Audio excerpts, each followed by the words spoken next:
Assalamualaikum warahmatullahi wabarakatuh. Saya atas nama Eril Fauzan akan menjelaskan materi pertama, perkembangan kognitif. Pertama, pengertian kognitif.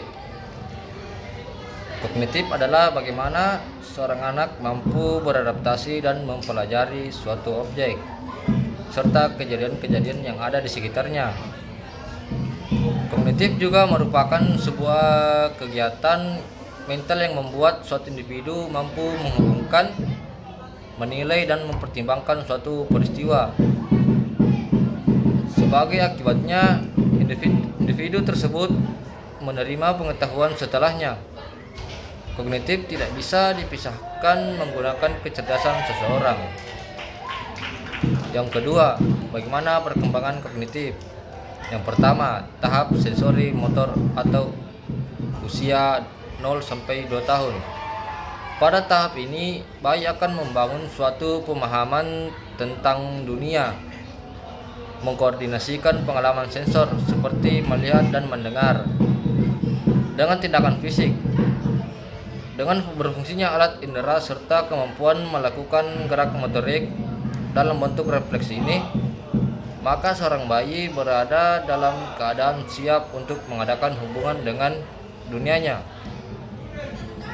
Yang kedua, tahap pemikiran pra atau operasional atau usia 2-7 tahun.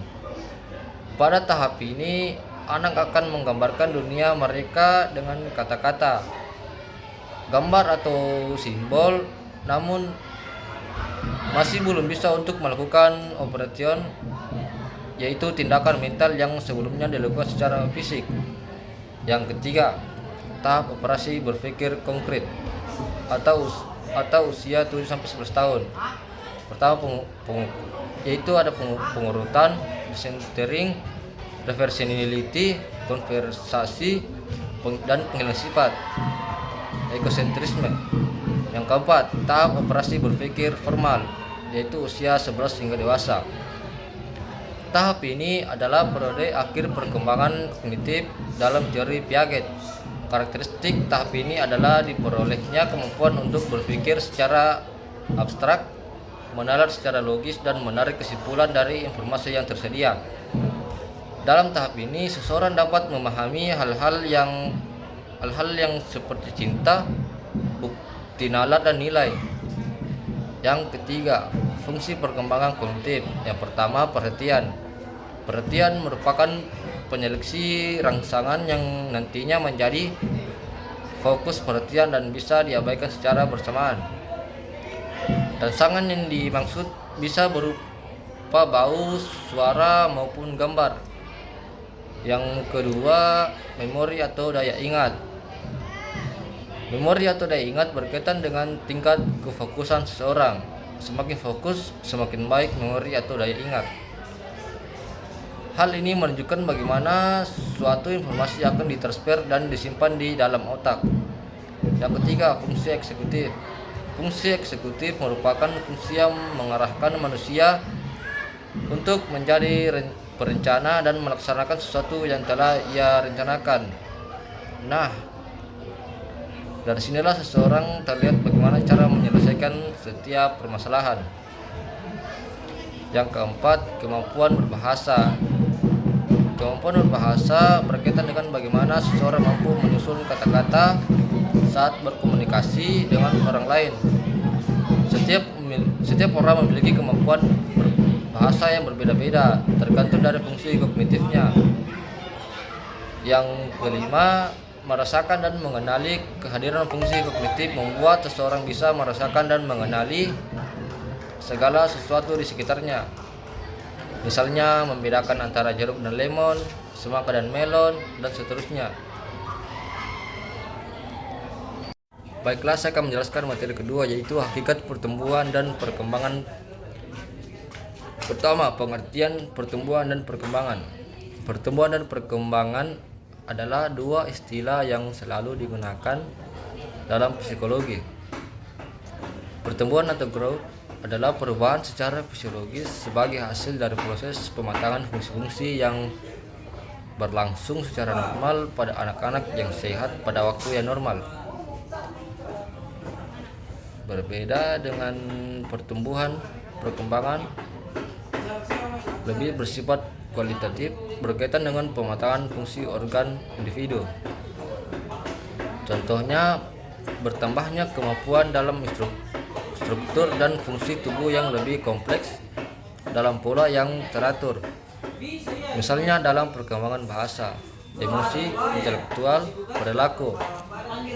Berikut beberapa pengertian perkembangan menurut para ahli. Monks DKK menyatakan perkembangan merupakan suatu proses menuju kesempurnaan yang tidak bisa terulang kembali. Perkembangan diartikan sebagai suatu perubahan yang bersifat tetap dan tidak bisa kembali. Misalnya perkembangan secara fisik. Perubahan bentuk dan fungsi fisiologis akan berubah sejak anak-anak dan terus tumbuh ke arah menjadi manusia dewasa. Sever dan Hoffnung mengartikan perkembangan sebagai perasaan yang tumbuh pada seseorang dan mengakibatkan perubahan jangka panjang. Pola pikir, hubungan sosial, dan skill motorik. Sever dan Hoffnung melibatkan beberapa unsur dalam perkembangan pada anak. Perkembangan mengakibatkan perubahan dan kematangan tingkat berpikir, interaksi sosial, dan semakin matangnya fungsi motorik. Desmita mengartikan bahwa perkembangan mencakup perubahan fisik dan di dalamnya perubahan terjadi secara terus-menerus dari fungsi jasmania dan rohaniahnya menuju tahap yang lebih matang. Dari Yusuf 13 mengartikan perkembangan sebagai suatu proses perubahan dalam diri individu atau organisme, baik fisik atau jasmania maupun psikis atau rohania, menuju tingkat kedewasaan atau kematangan yang berlangsung secara sistematis, progresif, dan berkesinambungan. Menurut Harlock, perkembangan merupakan rangkaian perubahan progresif yang terjadi sebagai akibat dari interaksi atau pengalaman. Hal tersebut menyebabkan perubahan yang dapat dirasakan semakin banyaknya pengalaman hidup dan interaksi dengan sosial, maka perubahan yang dialaminya juga semakin bervariasi. Sandro Giesen, perkembangan merupakan pola yang berkembang terus-menerus sepanjang hayat. Perubahan ini berlangsung sampai menimbulkan sifat-sifat baru dalam diri individu. Misalnya, sifat egois pada anak-anak akan berkembang setelah mengenal interaksi sosial dan saling membutuhkan antar manusia, sehingga merubah sikap tersebut. Menurut Harlock 1991, dalam perkembangan ada dua proses yang bertentangan yang terjadi secara serempak selama kehidupan, yaitu pertumbuhan yang disebut evolusi dan kemunduran yang disebut dengan involusi. Kedua, faktor yang berpengaruh pada perkembangan individu. Kajian medik dan psikologis perkembangan menunjukkan bahwa perkembangan seseorang dipengaruhi baik faktor bawaan atau faktor keturunan maupun faktor lingkungan yang tidak lepas dari pengaruh faktor psikososial. Berikut ini merupakan aliran-aliran yang dijadikan sebagai pedoman para ahli mengenai faktor yang mempengaruhi perkembangan atau Hidayah 2009.23. Yang pertama, aliran nativisme. Para ahli yang mengikuti aliran nativisme berpendapat bahwa perkembangan individu semata-mata ditentukan oleh faktor-faktor yang dibawa sejak lahir atau keturunan. Yang kedua, aliran empirisme. Aliran empirisme yang menyatakan bahwa perkembangan manusia sepenuhnya dipengaruhi oleh lingkungan atau pendidikan yang diperoleh. Yang ketiga, aliran konvergensi. Aliran konvergensi ini berpendapat bahwa di dalam perkembangan individu dipengaruhi oleh faktor bawaan dan lingkungan yang saling berintegrasi. Berdasarkan ketiga aliran yang dijelaskan oleh para ahli di atas, maka disimpulkan bahwa faktor-faktor yang mempengaruhi kualitas perkembangan anak ditentukan oleh: pertama, faktor latar atau alami; yang kedua, bagian A, genetika atau hereditas atau keturunan. Pertumbuhan dan perkembangan anak-anak sangat dipengaruhi oleh faktor keturunan atau genetik yang didapat dari orang tuanya. Bagian B, hormon. Pengaruh hormon sudah terjadi sejak masa prenatal, yaitu saat janin berumur 4 bulan. Pada saat itu terjadi pertumbuhan yang cepat. Nomor 2, faktor ekster atau lingkungan. Bagian A, keluarga. Keluarga merupakan lingkungan pertama yang dikenal anak. Keluarga memiliki pengaruh yang cukup besar terhadap proses tumbuh kembang anak. Bagian B,